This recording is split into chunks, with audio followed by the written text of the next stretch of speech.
हाँ जी, good morning students. Today I am going to cover our next topic which is a seed dormancy.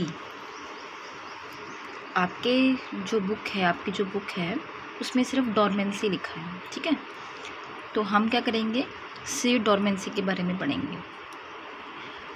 Dormancy basically क्या होता है, dormancy का मतलब क्या होता है, स्लीपिंग और रेस्टिंग। मतलब स्लीपिंग का मतलब भी डीप स्लीप, दैट मीन्स जब कोई डीप स्लीप में सोता है तो उसको बोलते हैं, वो होता है डोरमेंसी पीरियड होता है वो। लेकिन हम यहाँ प्लांट्स की बात कर रहे हैं, तो अगर हम एक कॉमन लैंग्वेज में समझें, कोई भी सीड है, कोई भी, जब हम बीज जो है ज़मीन पे लगाते हैं, ठीक है, कई बार तो वो ग्रो कर जाता है ईजीली, जितना भी उसका टाइम पीरियड होता है जर्मिनेशन शुरू हो जाती है। लेकिन कई बार क्या होता है, जब उसे प्रॉपर कंडीशंस नहीं मिलती तो वो डोरमेंसी पीरियड में चला जाता है, मतलब एक रेस्टिंग पीरियड में चला जाता है। और जब उसे कंडीशन फेवरेबल मिलेंगी तो जर्मिनेशन जो है वो स्टार्ट होगी। तो सीड जो है is in resting condition is known as a seed dormancy. कई बार प्लांट जो होता है वो भी डोरमेंसी पीरियड में चला जाता है। कई बार आपने देखा होगा कि जो हमारे छोटे छोटे प्लांट्स होते हैं, जैसे आजकल बहुत कॉमन है, जो हम ये बैंगन की फसल उगा रहे हैं, बैंगन का पौधा, ये उसकी जो ग्रोथ रेट है वो बहुत ही कम है, क्योंकि इसे फेवरेबल कंडीशंस जो है वो नहीं मिल पा रही हैं। तो इसलिए जो वो प्लांट्स है कई बार अपनी ग्रोथ जो है वो रोक देता है, लेकिन वो जब उसे कंडीशंस फेवरेबल मिलेंगी तो उसकी ग्रोथ जो है वो कंटिन्यू होगी। ओके, तो सीड डोरमेंसी में मेटाबॉलिक रेट जो है वो कम हो जाएगी। मेटाबॉलिक रेट मीन्स जो प्रोसेस है उसकी वो कम हो जाएगी, बहुत धीरे धीरे होगी। वाटर, ऑक्सीजन और टेम्परेचर, जैसे हम कई बार बोलते हैं ना कि प्लांट को या सीड को सूटेबल एनवायरनमेंट नहीं मिल रहा है, तो सूटेबल एनवायरनमेंट का क्या मतलब है, जितना उसे पानी मिलना चाहिए वो पानी नहीं मिल पा रहा है, ऑक्सीजन जितनी मिलनी चाहिए ऑक्सीजन नहीं मिल पा रही है, टेम्परेचर जितना, अगर किसी को मतलब 6 घंटे की धूप चाहिए तो उसे 6 घंटे की धूप नहीं मिल पा रही है, या फिर कई बार क्या होता है ज़्यादा ही, मतलब 6 से ज़्यादा घंटे की धूप मिल रही है। तो that is all about a suitable environment. जब भी सूटेबल एनवायरनमेंट मिलेगा तो जो सीड है वो जर्मिनेशन स्टार्ट करेगा अपनी आइडियल कंडीशन में। कई जो प्लांट्स होते हैं उनकी जो कंडीशंस होती हैं वो डिपेंड करती हैं कि वो कैसे, किस जगह पे ग्रोथ करेंगे, कैसे एनवायरनमेंट में ग्रोथ करेंगे। कई जो होते हैं उन्हें शैडी प्लेसेस की ज़रूरत पड़ती है, मतलब उन्हें कम धूप की ज़रूरत पड़ती है। अगर हम उन्हें ऐसी जगह पे लगाएंगे जहाँ पे धूप जो है वो 6 घंटे आए, 7 घंटे आए, तो वहाँ पर उनकी ग्रोथ जो है उस पर बहुत इफेक्ट पड़ेगा, वो ग्रोथ प्रॉपर नहीं हो पाएगी।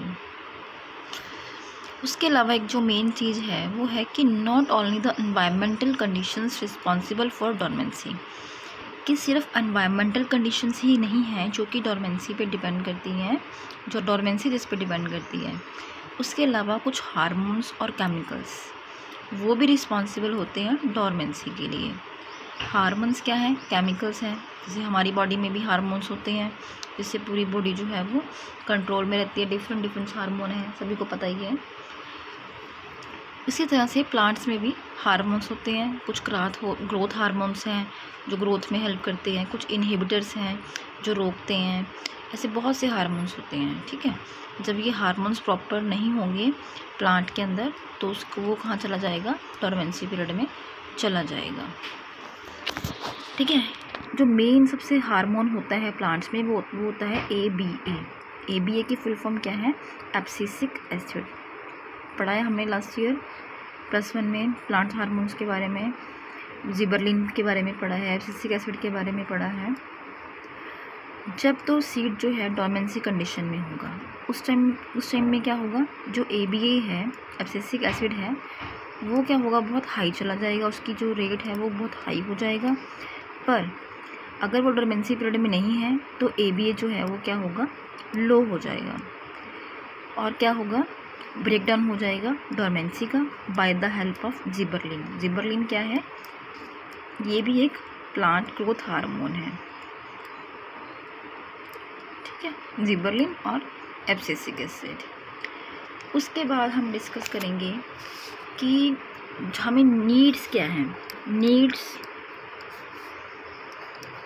सीड को, मतलब जो पूरे डोरमेंसी पीरियड को ख़त्म करने के लिए या फिर जर्मिनेशन के लिए कौन कौन सी ज़रूरत होती है किस तरह की और किस तरह का सीड होता है। सबसे पहले होता है डेजर्ट सीड। डेजर्ट सीड क्या होता है, मतलब आफ्टर रेनफॉल जर्मिनेशन। अगर हमने ज़मीन में वो ये सीड लगाया है तो बारिश के बाद ही, जब बारिश होगी, रेनफॉल होगी, तभी जर्मिनेशन स्टार्ट होगी, तो इसकी आइडियल कंडीशन हो गई।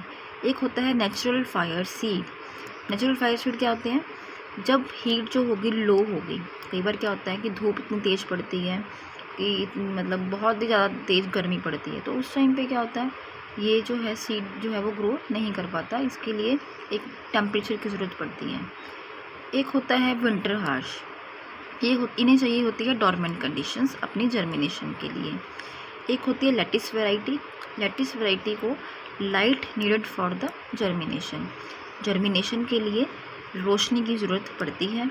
बाकी इनका जो अमाउंट है वो वेरी करता है, कितना कितना है वो आपको ध्यान देने की इतनी ज़रूरत नहीं है।